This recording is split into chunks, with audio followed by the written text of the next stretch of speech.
I was like, next year I'm going to make it into the red bar at Emotion. And he was like, oh, no way. I'm like, what? He's like, no, like no offense to you, but like you have to be at some insane level to get into that competition. It's a level that you or I will never achieve.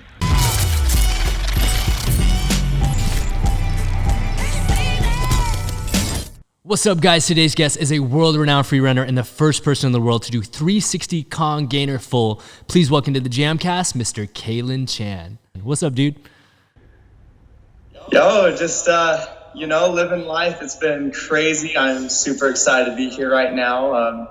You guys at the JAMCast, I'm really impressed. Like, I've been watching, ever since I started really doing parkour and free running, I was watching the Flow Show with Tim Sheep and even the Ninja News from Freerunning and Giles Compiles, all these people doing these news things. And it's been really impressive to see what you guys have done with the JAMCast and just how consistent you've been. I'm super excited to be a part of it. And yeah. How have you been, dude? Dude, I've been good, man. Thank you so much for making the time to come on and chat. I know you got a lot going on in your life. I've been keeping tabs via your YouTube and your social media and stuff. And I got to thank you also. I just got to go to Woodward Park City for the first time because you hooked me up with the info. So thank you. Yeah. Yeah, that's so funny too. The one time you come over here, I'm out of town and in California, so kind of switching spots a little bit. Totally, man. And how's your ankle doing right now? The last update that I had seen was footage of you training in a boot, and I even saw you entered an online competition in your boot, and they disqualified you because of it. Yeah. So funny story. I was doing lots of the online competitions. I had recently won the Tempest Online's competition. And then right after that, Fight or Flight Academy came out with hashtag Project Parkour, with a $10,000 prize giveaway. And I was like, holy cow, I could definitely use that right now and do something big with my career or something like that. And I was going to throw down the craziest line that I had ever attempted. And it was going to start off with a Kong Gainer full off of a rail, which I had never done before. And I had I had some pads. We had just bought some pads for it, and just came down wrong. It was at the very beginning of the day, just was warming it up, came down on it wrong, and just folded in half, and it hurt so bad. I was scared to look down at my foot because I thought it was going to be one of those videos where the foot's just off. After they break it, it hurt so bad. But then suddenly, all the pain just went way down. It's whoa, yeah, maybe I'm okay. I looked down, my foot was just really swollen, and then it was I also didn't have health insurance at the time, so. Oh, dude, I've been there before, dog. Yeah, that was kind of concerning. So I just I got an X-ray, and the funny thing was the prize money from the Tempest comp paid for the X-ray.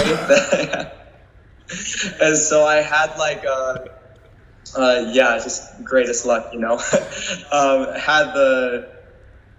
had them x-ray my foot. They said there was no obvious breaks, which is really good. But obviously sprains still suck. And I was just looking online at pictures, and the bruising that was in my foot looked like a grade 3 sprain. And it's been almost 6 weeks and I'm still recovering. So it's that's good evidence that it is a grade 3 sprain, but doing good right now. Starting to. Are you still in a boot? Are you able to walk around now normally, or what's the progress on your ankle? Yeah, so right now I can walk completely normally. I can run around. I was doing flips on both of my feet for the first time 3 days ago. And so that's huge improvement. But yeah, interesting thing too, when this happened, lots of people usually get discouraged from big injuries, but it was right after this injury happened, I actually started making the biggest goals for myself in running. And excited to talk about them. And Dude, totally, man. Totally. I mean, and for those that may not know what you're talking about, like, I'm someone that's like subscribed to your YouTube. So like any of the videos that come out, I see the updates. And I know that you most recently put out like a huge life update along with your wife, where you guys talked about how you bought a house. And most importantly, though, I think the thing that we should talk about is kind of like that goal that you have for yourself right now, which is, correct me if I'm wrong, your ultimate goal right now is to become a Red Bull sponsored parkour athlete. yeah, so like, yeah, it's pretty crazy. So the past 3 years have been really interesting because,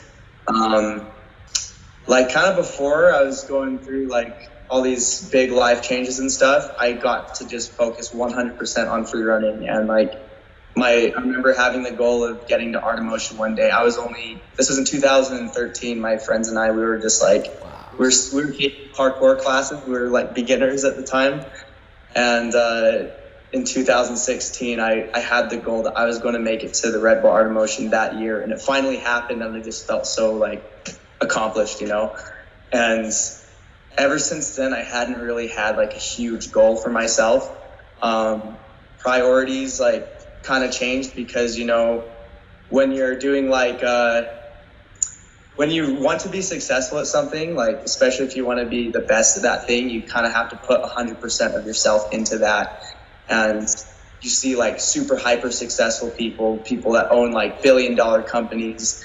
It's not just like easy going life to enjoy life and just be rich. It's like they're putting 70 to 80 hour weeks just on the grind. Like you have to be pretty insane to be to be like the best at what you do. And so I was thinking of more like priorities and stuff. The last 3 years, I wanted to do more things for trying to become a better person and stuff. Like I went on my mission, did lots of sacrificing in my career, getting married, you know, like that was a big step in life. And now thinking about my future family down the road. And because of that, like I haven't gotten to fully focus on free running like as much as I would be capable of. But at the same time, it's like now after buying the house and renovating it and renting some of the rooms out, like we even started our jobs at Woodward, and we just quit our jobs at Woodward so we could focus 100% on free running. And having a wife that does parkour helps a ton as well with that, so we don't have to kind of go back and forth. And yeah, so now I'm focusing 100% on free running. And like as soon as I'm fully recovered, I have lots of big goals. I know that Red Bull is like, at first my goal was just to do art motion and stuff, but recently I made the goal like I want to be a Red Bull sponsored athlete, because that's the biggest sponsorship out there for free runners right now. And yeah, I've been doing some stuff to try to work on that, and you know, just kind of putting it out there. Because every big goal that I've had in the past that I told myself I'd do, I've done it. So I'm just hoping the same result will happen with this, I guess. Hell yeah, man. I think it's so cool that someone at your age is already willing to take a chance and bet on yourself. You know, someone like myself, I'm like significantly older than you guys. So I've made a lot of wise decisions. I made a lot of dumb decisions, but I've also like had to do similar things. Like when I opened my first gym, like, dude, I started it by maxing out credit cards and just being like, it'll work. By the time I opened my second gym, I was like, nah, we're going to have a business plan, like completely set. We got investors, like we self-funded the whole thing between me and two friends. But I think it's super cool, man, that you're making a lot of like life steps in addition to your own parkour steps. And I think that's really great for kids out here to see that, like, it's good to have a goal and a bigger picture in mind, you know? Like, I think you would regret it for the rest of your life if you didn't try to go at this full steam ahead, you know?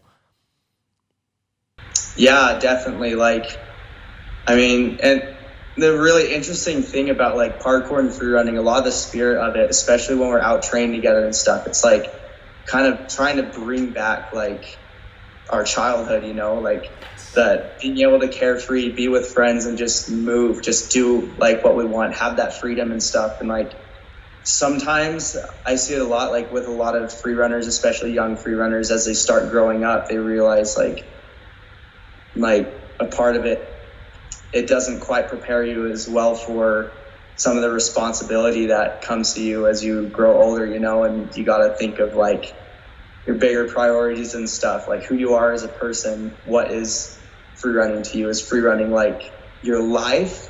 Is that what your life is dependent on, or is it, are you going to use it to be useful and to make your life better? I don't know.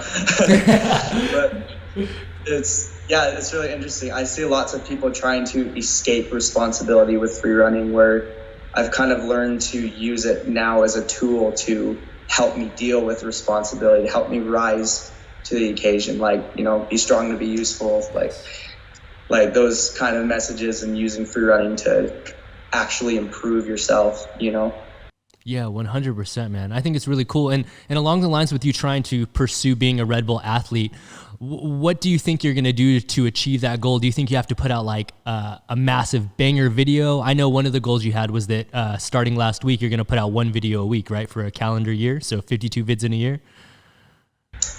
Yeah. So that's the start. So just pumping out content, I guess, like, trying to work with them whenever I can. Like, I've been talking with lots of Red Bull athletes as well, getting advice and stuff, and like, announcing it publicly that I want to be a Red Bull athlete isn't going to like benefit me in any way. Mostly it's just kind of like me connecting with everyone, just coming out. These are my goals. Heck yeah, dude. I think it's super good to have like an actual goal in sight, because, it happens for like a lot of us, like even people that do like, gymnastics as a kid, or you do martial arts as a kid, you don't really ever have an end goal, right? It's like maybe in gymnastics you go to the Olympics, but then what do you do? Do you like open a gym? Like, do you teach? Like, if you do martial arts and compete on NASCO, what do you do when you win everything? There's not really like an end goal in sight. So I think it's cool that you're like making these progressive steps in your life and things like that. Yeah, I mean, like, goals are just so important.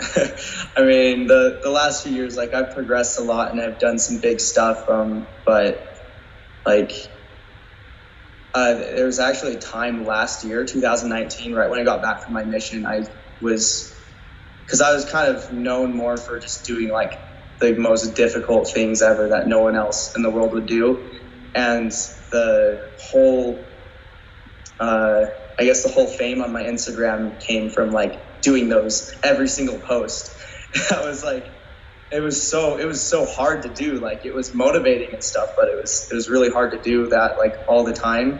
And when I came back, I was just thinking more for longevity reasons, just trying to improve myself as an athlete, just be creative and strong, and do a banger here and there. But as I saw that that people weren't responding as well to me not just posting bangers all the time, there was this period of time that I was not motivated doing free running, because all the basics that I knew how to do, it just wasn't even fun anymore. Like all the stuff I knew how to do, every time I went out to train, I just I had no joy from it. And then all the tricks that would get me hyped, that would like create a big social media presence or whatever, I didn't have enough motivation to overcome the fear to do those things. So I was just kind of like stuck in this like man, I totally forgot why I do free running, until I went to Beast Coast, which is a really big free running jam in Washington DC, and that was like the first jam I went to in a long time, and I got that reignited, and lots of athletes like really helped me remember why I started free running in the first place. And so since then, I've been really been back at it. Totally different mindset, but a better mindset, I'd say. Totally. And I think you kind of just touched on it right now, and it's something I wanted to ask you about, which was, you mentioned at one point having the pressure of putting out constant bangers is something that kind of got to you and stuff like that. And I just wanted to know, what is your process of coming up with those new moves and bangers, so to speak? Like, do you workshop everything within the gym? Do you dream about it in your sleep? And how do you progress from taking 360 Kong gainer into a reality where you actually do it outside, Yeah, I mean, that's that's a fun one. Like basically I get really excited about something. I just think of all these different ideas. Like sometimes I'll be in the gym and like an idea will come to my head, like what if you did a flip from this position, or what if you tried this? And in my brain, a lot of these things, they sound like physically impossible. I'm like, no, that won't work. But then I've always been proven wrong in the past by just saying, well, there's a safe way to progress to it. So there's a foam pit, there's this, I could try a trick to work up to it. So why not just try it? Just spend 5 minutes like feeling it out. And then sometimes I get ridiculously surprised. I go for something in the foam pit. I'm like, holy crap, that could be a thing,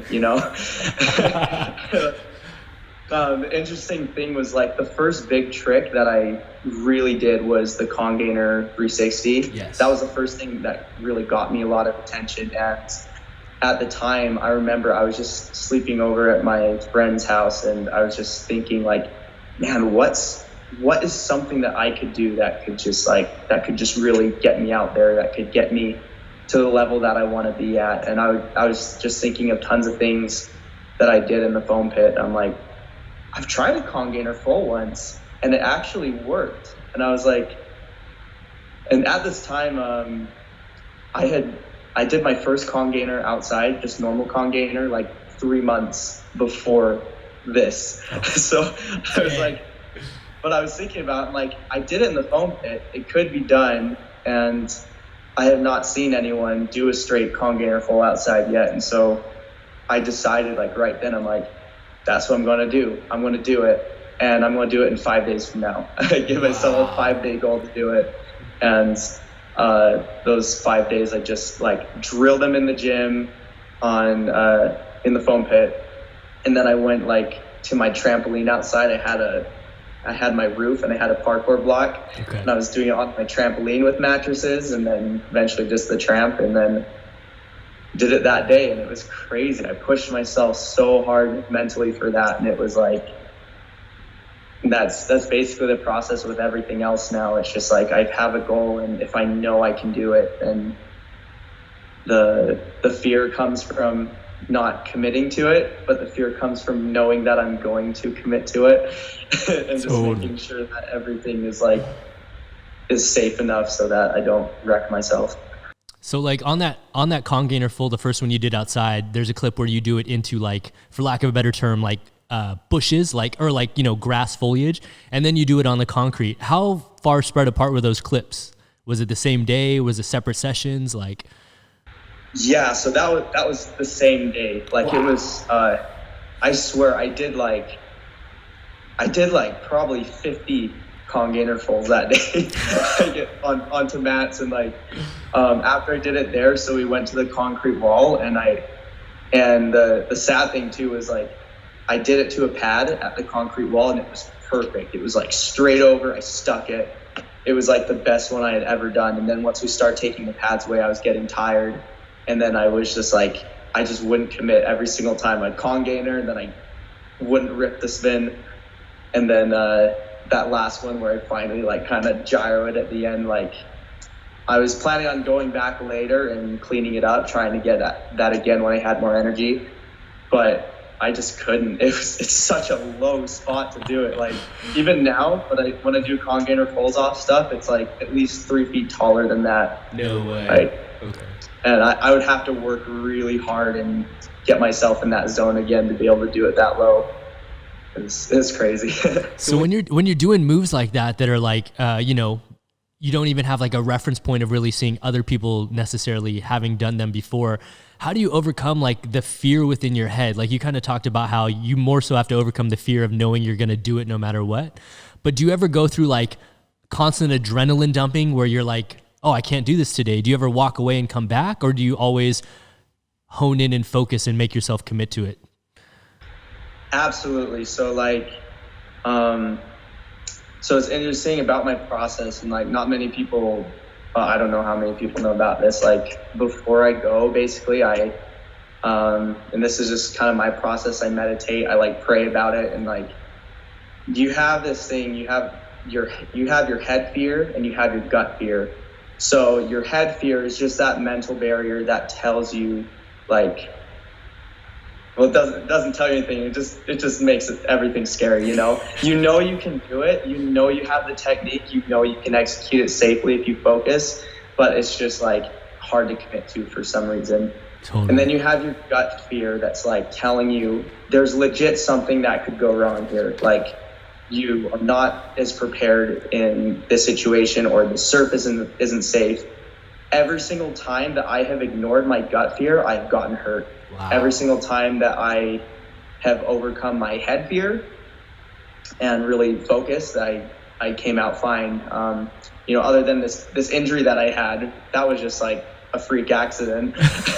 And that's, you know, that happens to everyone. But yeah, like I will not go for a trick if there's any doubt in my mind that something could legit like go wrong in the moment. If I have any shred of doubt that I might get hurt really bad.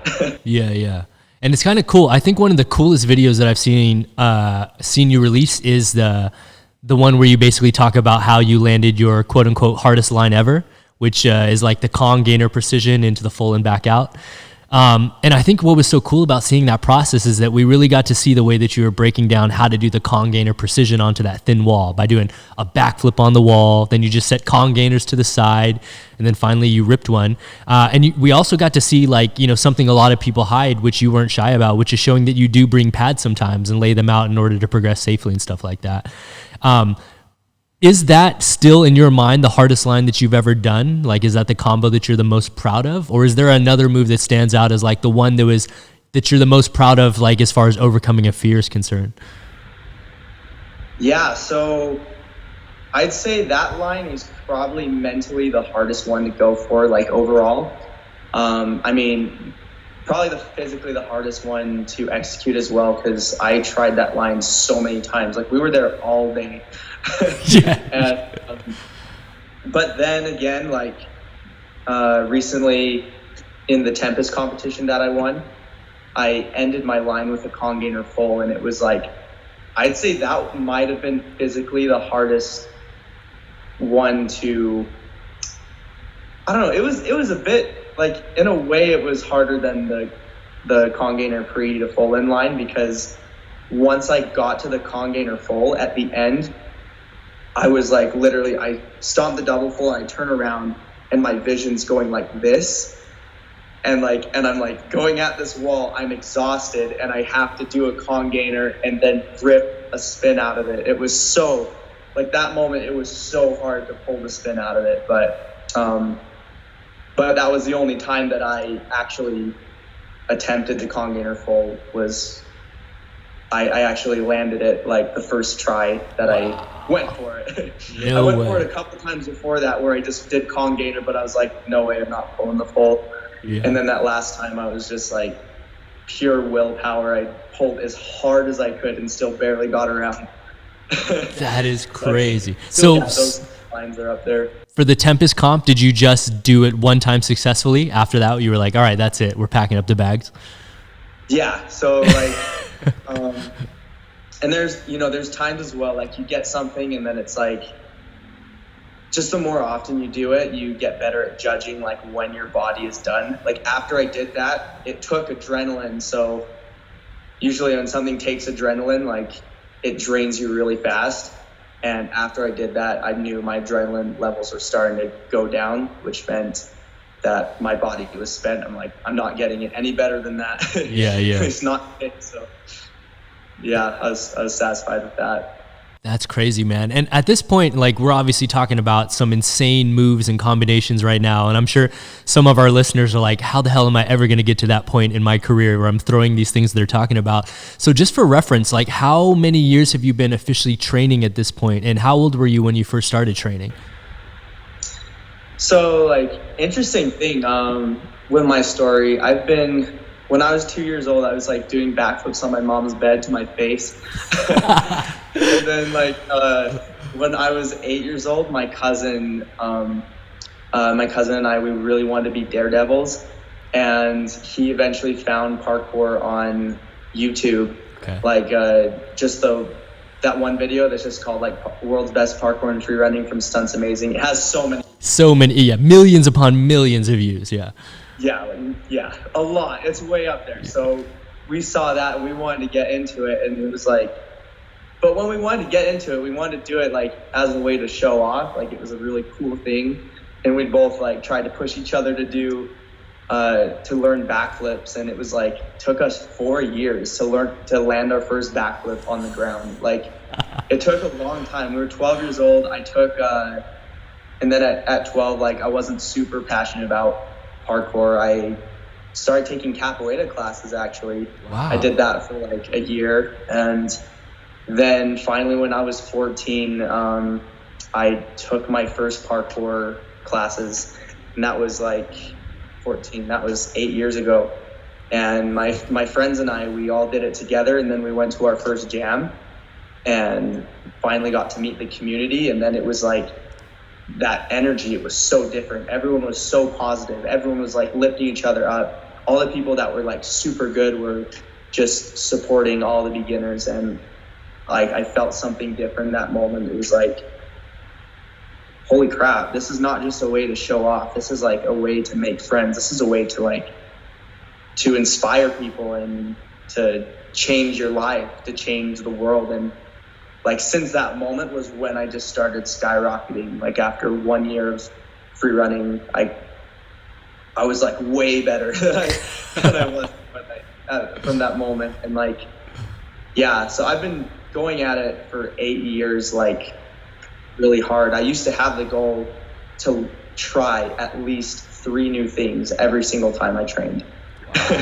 That was my goal, and lots of times I would end up doing like 6 or 7 new things. It was just like I was learning so much just by having that mindset and focusing on just pure progression. Like even though the end goal was so far, I was just like just keep trying new things, and everything was just like exponentially grew. Even the year before I made it to Art of Motion, I told one of my friends that I had that goal. I was like, next year I'm going to make it into the Red Bull Art of Motion. And he was like, oh, no way. What? He's like, no, like no offense to you, but like you have to be at some insane level to get into that competition. It's a level that you or I will never achieve. Wow. And I was like, well, I know that right now I'm not anywhere close to that level, but at the rate that I'm going to progress, I know that next year I will be ready. And he's like, just don't count on it. And I just knew in my head, I was like, I'm gonna do it. You're gonna make it happen, dude. Next year. That is crazy. So, dude, I mean, I had no idea that you had actually taken formal classes before, so I just got to ask this. How long did you stay in structured classes before you realized, like, okay, I don't need to go to class anymore. I can just train on my own and get better? Yeah, so, like, I mean, the classes were so helpful in learning the basics. I mean, I had a huge mental block with front flips. Wow. And, like, literally the first day I showed up to parkour class, the teacher's like, all right, we're going to do front flips now. I'm like, I don't do front flips. They're like, well, today we're going to teach you how to do it safe. I'm like, no, I'm the backflip kid. I do backflips. And they're like, okay, well, we're going to show you how to do a front flip. And then when they showed me, and then I like got over that, I was like, holy crap. Like, maybe what if instead of just being the backflip kid, what if I was like the kid that could do everything, you know? Oh. And even like dive kongs and stuff, I remember like seeing that for the first time, and I was like, I'll maybe do that when I'm 23 years old. and that same day, first day in parkour class, we're doing dive kongs and double kongs, and I was like, nah, maybe give me like another like 9 or 10 years to do that. And they're like, no, this is how you do it. It's pretty doable. So they helped me a lot in getting the basics, and like holy crap. And then after learning the basics and learning like fulls and stuff, I think I only took classes for a year or 2. Okay. And then I was just training with my friends, and I started actually teaching parkour, and teaching it helped a lot too. Helped me solidify a lot of the basics and understanding of stuff. So Yeah. That is wild. That's so funny. I can't even imagine you being there like scared out of your mind to do like a dive Kong, and now you're out here ripping variations of like some of the hardest Kong variations there are, you know? So surreal. So like, with that being said, have you, and this is like a weird question, I don't know if I've really ever asked this to a lot of people, at the level that you're at right now, have you surpassed your own expectations from back when you were younger? Like, did you ever think that you were going to get to this level? Because obviously you bet on yourself before and knowing and, you know, putting it out there to your friends that you wanted to compete in the art of motion. But did you ever think that you would get to the point where you were going to essentially quit everything in your life to try to just become like a pro free runner? Or did you always have like a backup plan of trying to have like a real job? So when I started parkour classes and like started really getting into parkour, I was in high school and I was struggling super bad. Like, and it was interesting. Like, I would do really good on tests and stuff, but I would never do homework. And I would also I have like a sleeping disorder and stuff. But like, I sleep a lot more than most people. And at school, like it would get so bad that like I just would not be able to wake up in the morning. Wow. I would literally wake up and school would be over, or the times I would wake up, I'd go to school and I would sleep all day. Like I couldn't keep myself awake, and I would just like, I was so behind in school. I even literally had like one of the school counselors like have a meeting with me, and they're like looking at my grades and they're talking to me, and she literally looked at me in the eye and she's like, Calen, it looks like you're just a failure. You're not really going to get anywhere in life. Wow. And I was like, what? And yeah, so then like the free running stuff, I actually dropped out of high school because I was like, yeah, there's no way I'm going to graduate with how behind I am.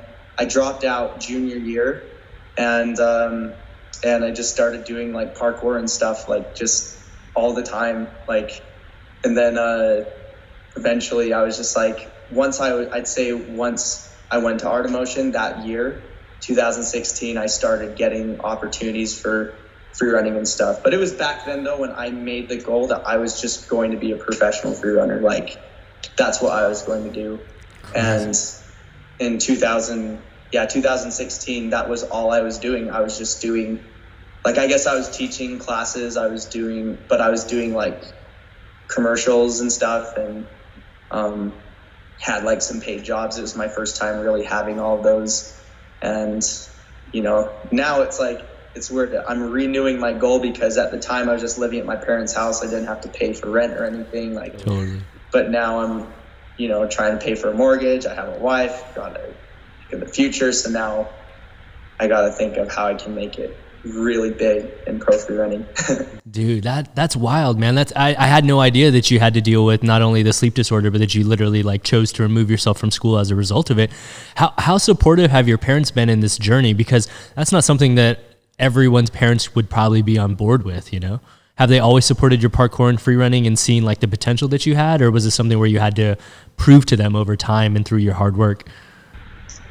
You know, that's one thing that I'm like super privileged to have, was support parents. Like they were supportive with me, like basically from the beginning. Like it's when I wanted to do the parkour stuff, like, you know, they were totally behind me with that. And, you know, nowadays, like with like what you can get out of college, like, you know, if you have like a specific goal and that college is like a step to get there, it's like, go for that, you know, like that's what you're supposed to do. Go for that education, like do everything you need to do to get there. But some things though, like college or other things that a lot of people tell you is a necessity for life, especially now with social media and just all the technology and stuff, like that's simply not the case. And for me, with what I wanted to do, like I needed to take a different route, and my parents were supportive of that. And you know, I'm super glad that I did what I did. I had so much time to just focus on my goals, and you know, that's like, I'm so grateful for that. So grateful for my parents for doing that. And I know lots of people don't have supportive parents, but for those of you guys who don't have supportive parents of your dreams and goals, like, you know, it's still your choice. You gotta really, you got to really go after what truly makes you happy and what truly makes you feel accomplished. Otherwise, there's not really any point for life, you know? Yeah, totally. That is wild, man. That's like super surreal to hear that, like, yeah, I mean, that's literally the point of having these JAMCasts, is for not only me to find out things about you, but also to just, you know, share this with the rest of the world. And who knows, there may be some kid right now that's dealing with some stuff right now where he needs to hear your same exact story to be inspired, or to even have the courage to talk to his parents about, you know, making the decision to want to pursue things. So when you dropped out of school, do you consider that the time when you began to level up the most because you had the most time to train? And how many hours and days per week were you training at that point? Yeah, so like that was funny thing. So when I was in when I was just starting high school, I actually got mono. No way. Okay. And the thing is, like, the mono didn't actually do anything to me. It just made me more tired and sleep more, just like kind of what I have now. But like, it didn't affect me at all. And so it was actually right when I got mono and they wouldn't let me go to school, I started parkour classes. And it was like 3 months before they let me go back to school. So just those first 3 months, I was like just doing parkour and not telling anyone I had mono. I was just like, just doing the parkour, you know. It was like, it was so fun. When I came back to school, and this is the funniest thing ever. Like, I came back to school and I had like a ballroom class, and I remember walking into the gym, and like, I was pretty nervous because it's like 3 months since I had seen anyone at my school, and they all like stare at me and their jaws drop and they just like freeze. And I come in and I'm like, what's going on? And they're like, we thought you were dead.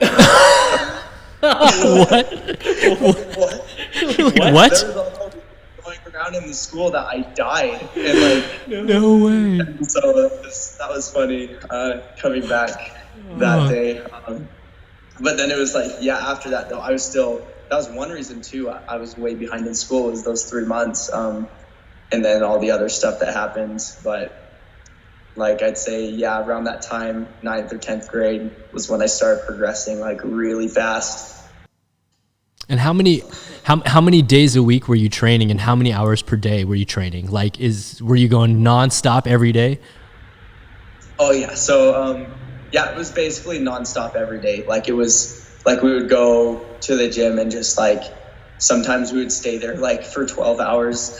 Just like, we would just train all the time. Then we'd like go and get food and then come back and just train again. And like, it was, that was all we would do. That was all my friends and I wanted to do. The only friends I had were parkour and freerunning friends. So it was like, that was just what we did, you know?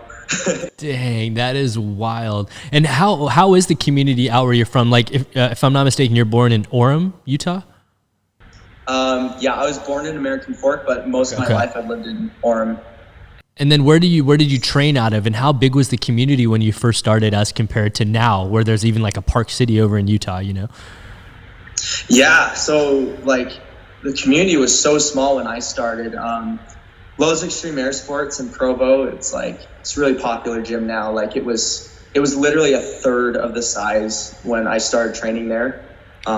They would it was like a warehouse with multiple sections, and literally once they got enough money, they would basically buy the other place and tear down a wall and make it bigger. And like, they just kept doing that until they had the whole warehouse. But my friends and I, like, we were training there and at other gymnastics gyms and stuff. At the time, the biggest, like, the people that we looked up to most in the Utah parkour community was Ronnie Chalvis. I don't know if you know, like, Ronnie Street Stunts and of course. The Assassin's Creed parkour stuff. Like, he used to live in Utah, and there was him and the CBR stunt team. They were like, they were so, my friends and I, we idolized them. Like, we looked up to them so much. They were the coolest people in the Utah community, and they were just like a group of friends that trained together and had tons of fun. And then eventually my friends and I, we created a team, YGT Freerunning, which I'm not on it anymore. It just like lots of crazy, weird, not messed up stuff happened, but like, it just got messy and decided it, wouldn't work out anymore. But we became like the next big thing that everyone looked up to, and the community just grew huge. Like at jams, we used to have like maybe 10 to 15 people show up. Okay. And then in 2016, like we put together a jam, and over 120 people showed up to that jam. Like it was huge. And like every single time that we've thrown like a huge jam, like even just a week or two notice, like everyone show up. And so now it's like the Utah community is so crazy. Every time I go to Lowe's, it's like everyone's just so crazy now. Everyone's so good. And there's these new kids like that looked up to us back then, and now they're like the best team in Utah. They're called Outsiders Freerunning. Okay. Definitely worth checking out. They're not big on YouTube or Instagram or anything, but they're like super talented kids. Yeah, and then like I was stoked to hear when they started when they said they were going to make Woodward Park City. And the sad thing is that it's so far away from our local community. Like no one in our community has really gone there, and that's another reason why I'm not there anymore. Why I'm back down here by Lowe's is because like being around the community and stuff. That's crazy, man. That's wild. And so do you prefer training alone, or do you thrive off of that community sense, like you said? Like, did you like having a lot of people around you when you're workshopping new stuff, or do you prefer to like go into the lab, get it worked out on your own before anyone sees, and then like unveil it to the world, you know? I definitely thrive off of being around other people. Like, it's really, really, really hard for me to train by myself. Like, it's because, I mean, I guess that's like the reason I got into free running was because of the community aspect. Like, you know, lots of other people that they kind of use it as a meditation and like a disciplinary thing to internally better yourself and stuff. But like with me, it was for the connection, for being with people. So when I'm by myself, I literally have no motivation to train, like at all. I have to be with someone. Okay. That's dope. It's good to see. There's people that have like such different processes, you know, like some people don't want anyone to see what they're working on, you know. It's pretty crazy to see the difference. And so like along the lines of like once you start leveling up and stuff like that, obviously we talked about how you got to Red Bull Art in Motion, you know, a couple years. I think one of the things I always wanted to talk to you about is I think it's your most viewed video on your YouTube channel, which is the China competition. Is that right? Like where you go down the course. I think it's at like 40 million views or something like that at this point. Yeah, it's crazy. Like, so that video, it was so interesting. We just got like, me and tons of other pro free runners just got an email that was like, hey, we want you guys to come compete in China at this really big course. Here's some pictures of what it's going to look like. So you got to see it beforehand? No way. Okay. Yeah, like they showed us like renderings, and I was like, wait, what? Like, that cannot be a course. Like that's insane. And like, and then once we were like about to go there, I just like the first thing that came to my head, I was like, holy crap, I'm just going to POV the whole course and it's going to go viral. Like, I just knew it. You just, like no one's ever seen anything like this. Yeah.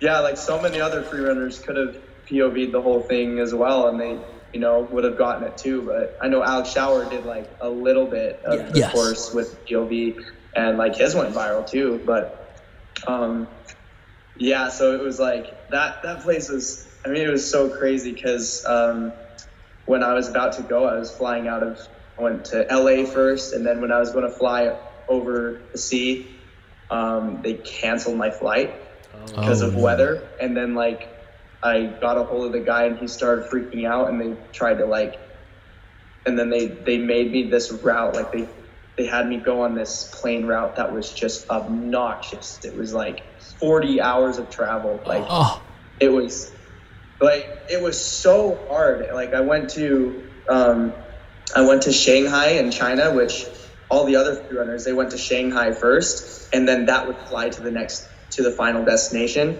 I went there and I like ran into Kai Willis and like lots of the other people from Europe, and I was like, yo, but they were flying straight there. but I was flying to another airport and then flying to there. That was like, the other airport was literally past. You had to like circle back. Oh, that's the worst. I literally flew over the location, then went like 3 hours in the other direction, like, and then the worst thing happened too. Right before then, the last flight, I left my passport at the hotel, and like no one speaks English at all. Like, oh no, I left at the airport. I went to the hotel and I left my passport at the airport. No way. It was so gnarly, and then like it was a miracle that someone had returned it to me. It was like, but then the day I arrived, I arrived and I had like maybe less than 5 hours of sleep the whole time, and it was so bad. And they're like, hey, so you have a choice. Tomorrow you will compete, so you can either train on the course today and get to see it beforehand, or just go to sleep and then tomorrow compete without getting to touch the course at all. And I was like, dang, I should probably see the first. So I decided to go there and then like look at it a bit. But then the next day, I was not feeling good. And then like on the speed course, I was the very first one to run down at the top. So anyone go before, I was so scared, like being up there. It is so huge. It's literally, you're dropping over 100 times, like that, with an average drop of about 8 feet. It was like a 45-degree angle staircase. So it was like just impact after impact. And I remember when I filmed like the POV video for China, like I filmed it days later after I had recovered. And when I filmed it, I only ran down casually. I wasn't going for speed or anything. And the run that I filmed was literally 45 seconds faster than my competition. That's how bad it was. I was in last place. No way. Yeah, it was awful. Like, I fell down like 3 times on the course when I competed, and then I think I got second to last place, and then like the person that went last literally just like walked down it because they were saving themselves for the style comp. That's too funny. I was like, how did I? Yeah, I should have skipped the speed comp as well, because then the style comp the next day I was like wrecked. I could barely stand up. I was gonna ask like how intense that course was on the body, because like you said, it's all drops, like drop after drop after drop, and I heard just like the resets to get back to the top were insane enough. Like, you know, it's not like you can just like run back to the top of the course like in Santorini, where, you know, even I with a microphone can jump around. Like, that course is gnarly to get back to the top. It was really something else. Like, getting back up, it would take you a long time. You would either take the stairs, or there was like this escalator that would go all the way up that was really slow. So like we would usually take that, and there was this one really annoying soundtrack that was really repetitive soundtrack that would play on the escalator the entire time. You just listen to it. How long are we talking to get back to the top if you take the escalator? Like, I remember exactly how long, like, because it takes like minutes, I was gonna say it takes like 2 minutes to run down the course, so like getting up must be insane. Yeah, I would say definitely like walking up the stairs was faster. But then you smoke your legs. So that's wild, man. That's such a crazy. And so you don't have to tell us the amount, but I've just always wanted to know this. It could be a yes or no answer. Are you monetized on that video? Yeah. So yes.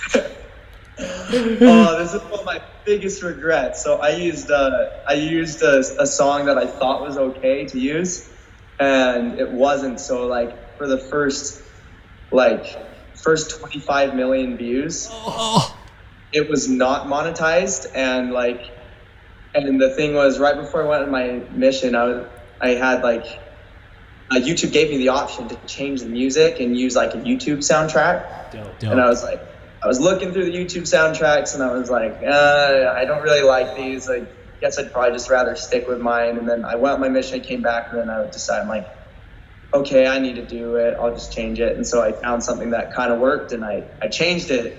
And then the amount of money I started getting, like right then, I was like, holy crap. And so much that money that I could have gotten, like if I had just used a different song or switched at the beginning, like, oh man. Yeah. I've always wanted to know that. Man, because it's one of the most viral videos for a parkour run besides those compilations that we talked about earlier, you know? Like, that's crazy. Yeah. It sucks. Don't jump off a balcony right now, Calen. He just runs out right now. It's monetized now, but like it lost its momentum just recently, so it's like, you know, YouTube's not a reliable source of income right now. Dude, that is so wild. Well, at least you got to capitalize upon a short time of it being monetized and stuff like that. And one of the things you just talked about too, which is something I just wanted to briefly go over with you, which was you said like you had the option to switch the song before you went on your mission. How long were you officially gone for, and where did you go?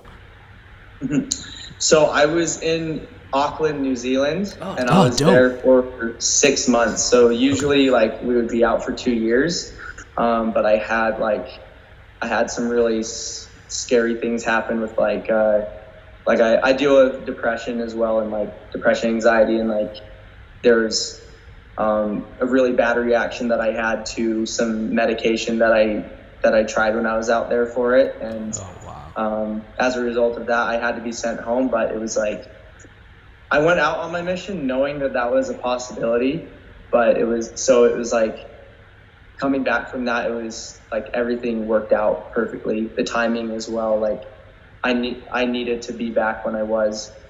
It's just the fact that I was willing to like give up those 2 years at the beginning, I think was like the real big test. And you know, I'm super happy I went. I'm super happy I'm back, and yeah.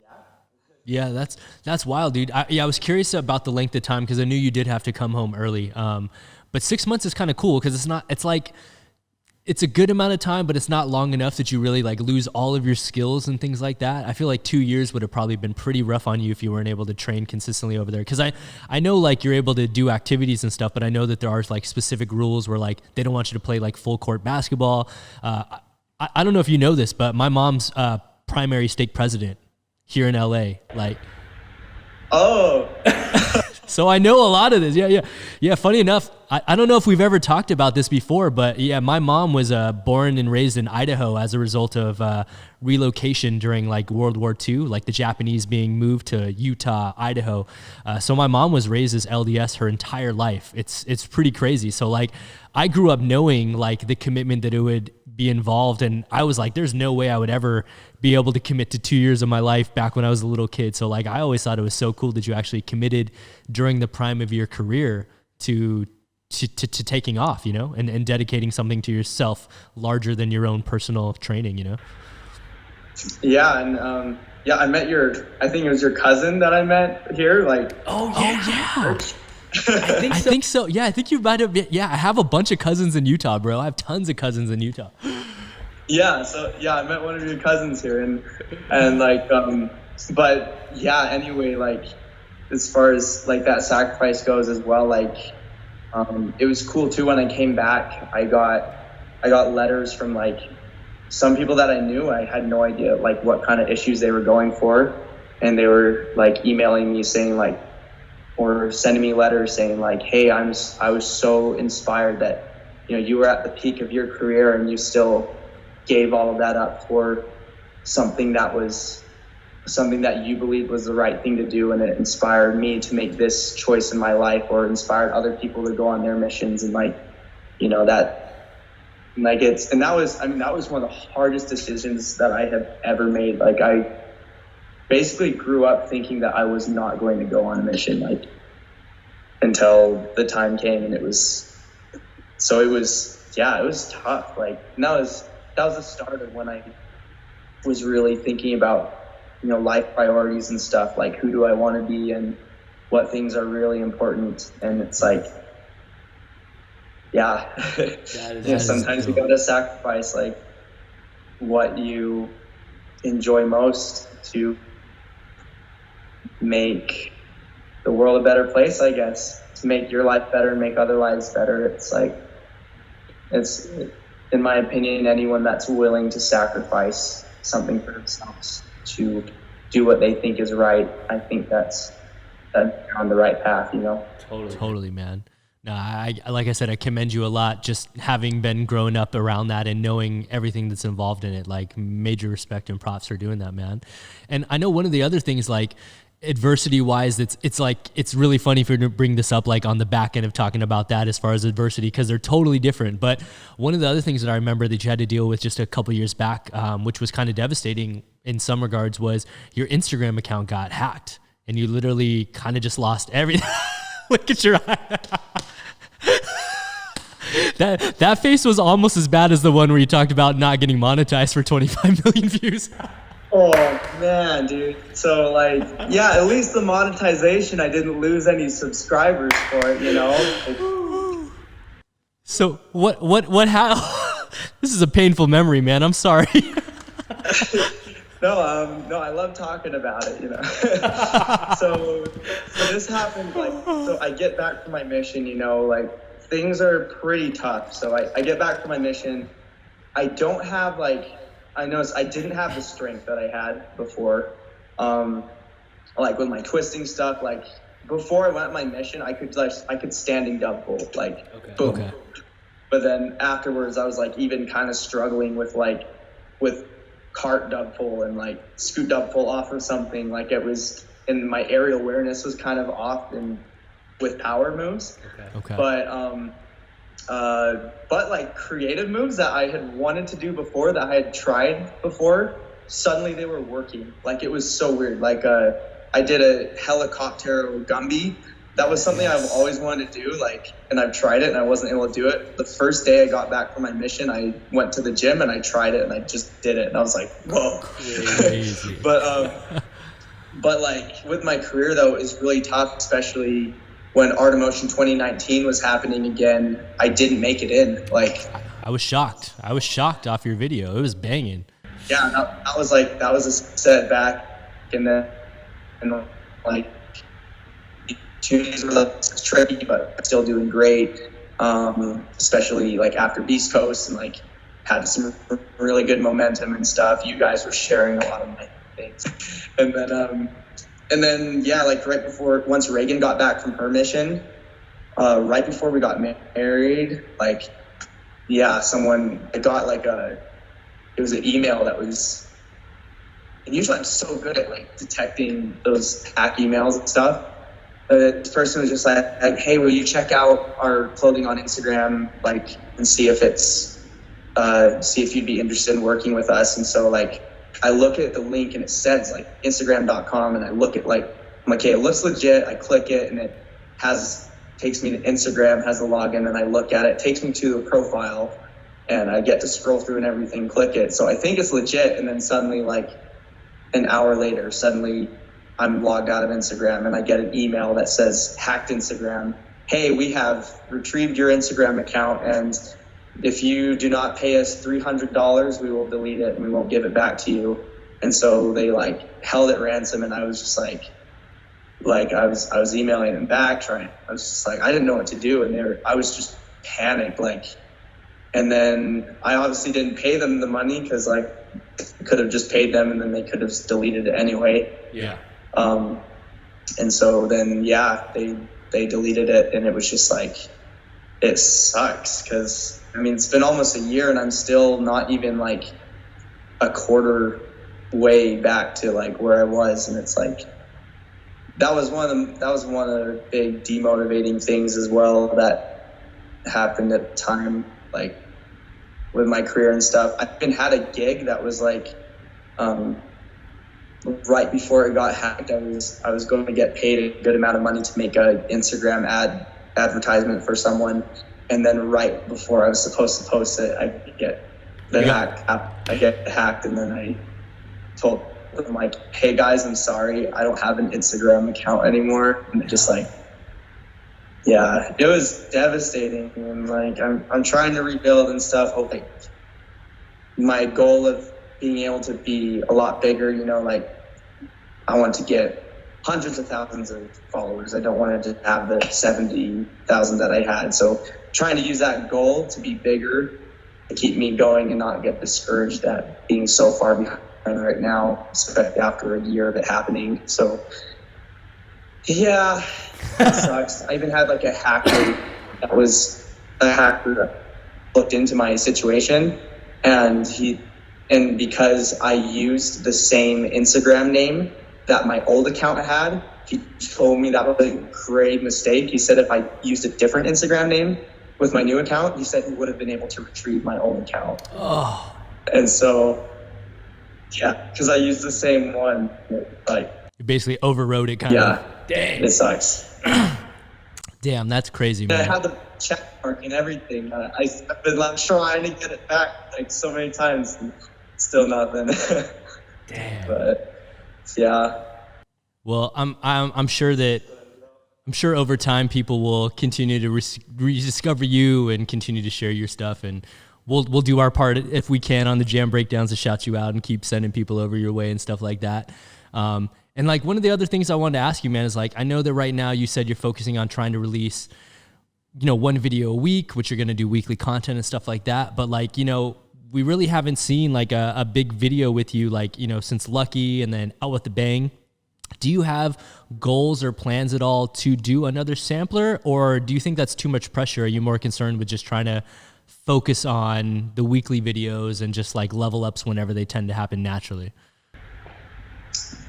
So, you know, I thought that after Out with the Bang, I was like, at the moment when I filmed Out with the Bang, I was like, this is the hardest I am ever going to mentally push myself, like ever. And then after that, I'm going to focus on just being a good athlete and like, you know, not pushing myself too hard. But obviously can't see the future, and right now I'm just like thinking of like so many things. I'm like, I'm going to blow Out with the Bang out of the water and just do the craziest things I can. Like I was so motivated just by just lots of the free running movies that have been coming out, like Soul Destroyer from Otis, how they're like, what I especially love what Giles was saying about that in his Instagram story. He was talking about like, we should make it a normal thing that we have pay-per-view parkour videos where like if some team comes out with like a feature-length film or just even a 40-minute banger video and they want to charge people $5, $10, or $15 for it, like we should make it a community thing where we go out and we buy those videos to support those people, because parkour is so hard to monetize right now. Like you have skateboarding where, you know, in order to be a skateboarder, you have to buy a skateboard. That's something you have to buy, you know?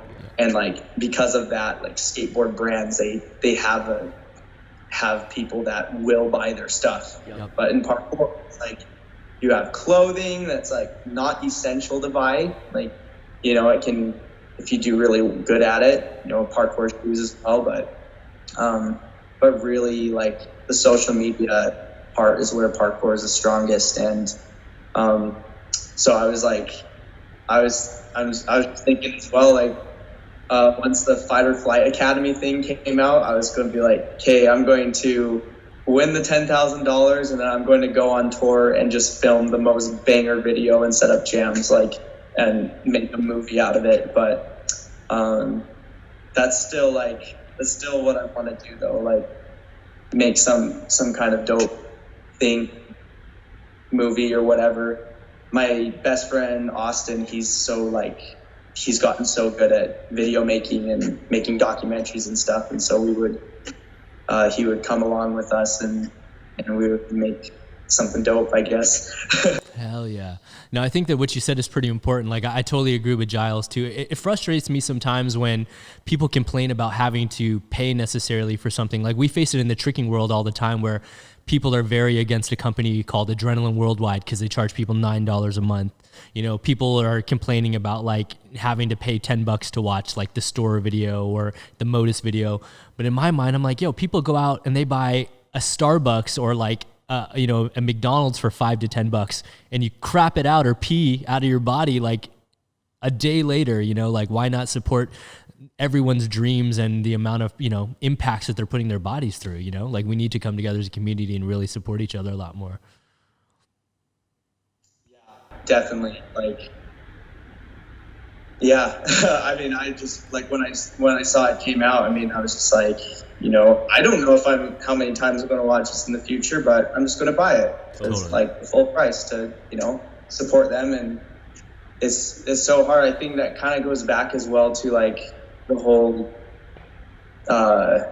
like a lot of free runners, they like to abandon responsibility, especially like at a young age. It's kind of a way to get out of the responsibility and like, but then when a lot of free runners, they get old enough where life just kind of hits you and it's like, hey, you have responsibility. You have to deal with these things or you're going to fail at life. And it's like, you either have to be able to monetize your free running, like to be able to pay the bills, or you go a completely separate route and you kind of give it up. And it's like those people that are going out to try to support themselves to be free runners, like we need to support those people if we want to keep professional free running a thing, 100%, man, 100%.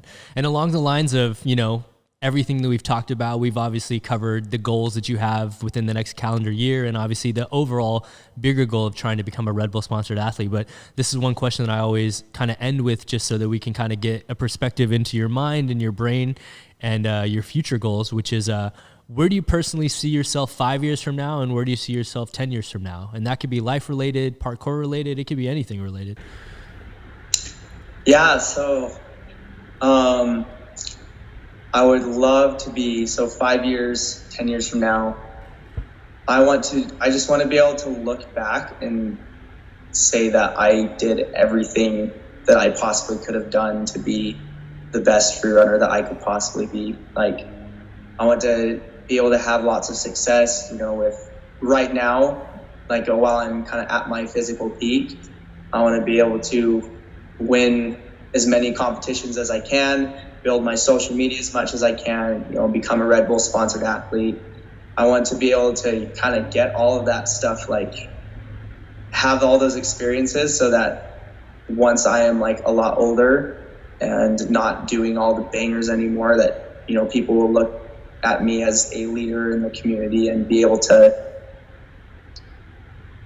kind of just like lead the sport and, help the next generation of free runners move on. I would love to peak out as much as I can right now, have most experiences I can, travel, become sponsored, win competitions. And then like in 10 years from now, I'd love to just be kind of chilled with my wife and my future kids and be able to just live that joy and kind of give that to them and, still be involved in the free running community with social media and like maybe judging competitions. I've done emceeing for competitions as well. Like I know you have too for competitions I've been in. Totally. Yeah, exactly. Hell yeah. It's fun. I get so hyped when I'm emceeing competitions because like I know like when those people go for those tricks and then I get so hyped. But yeah, that's basically where I'd like to be in 5 or 10 years from now. Hell yeah, man. Well, I think they're all goals that are within reach, especially with someone that has as much determination as passion as you and someone that, like we said, is choosing to bet on themselves for, the foreseeable future in order to obtain your dreams, man. So on behalf of myself and the community, man, we really appreciate everything that you've done to contribute to the sport. And more so, we're just eager to continue watching the journey and see where it takes you. Awesome. Thank you so much for having me on, Travis. It's been a super fun conversation. Yeah, I love talking about this stuff.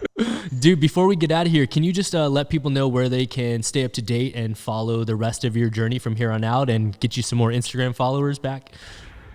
Yes, please. So you can follow me on my Instagram at Calen_Chan. And you can also subscribe to me on YouTube at just Calen Chan. And yeah, those are the main two that I'm posting to right now. I do like a little bit on Facebook as well, but that would be super awesome if you guys help support me. New videos on YouTube are going to be every week instead of every 4 months. So, yeah, it'd be nice if you guys would want to be the first people to be a part of that. Hell yeah. And we'll be sure to put everything on the screen so people can follow you. And like you said, guys, go over, give them a follow, and let's help them build this Instagram back up, you know? Let's do it as a community. Yes. Hell yeah. So guys, please be sure to hit that like button, comment, subscribe for brand new episodes each and every week. Join us every Monday for Jam Breakdowns and every Friday for brand new JAMCast, interviewing influential members of the movement community like Mr. Calen Chan himself. So with that being said, guys, I got to give one more special shout out to our guest this week, Mr. Calen Chan. Thanks for coming through, man. Thank you so much. This has been awesome, and I hope the best for you. JAMCast is awesome. I'm excited to see what's going to happen with you guys in the future. Dude, I appreciate it, man. And as always, guys, I'm your host, Travis Wong. Thanks for joining us here on another JAMCast. And until next time, we'll see you all soon. Peace.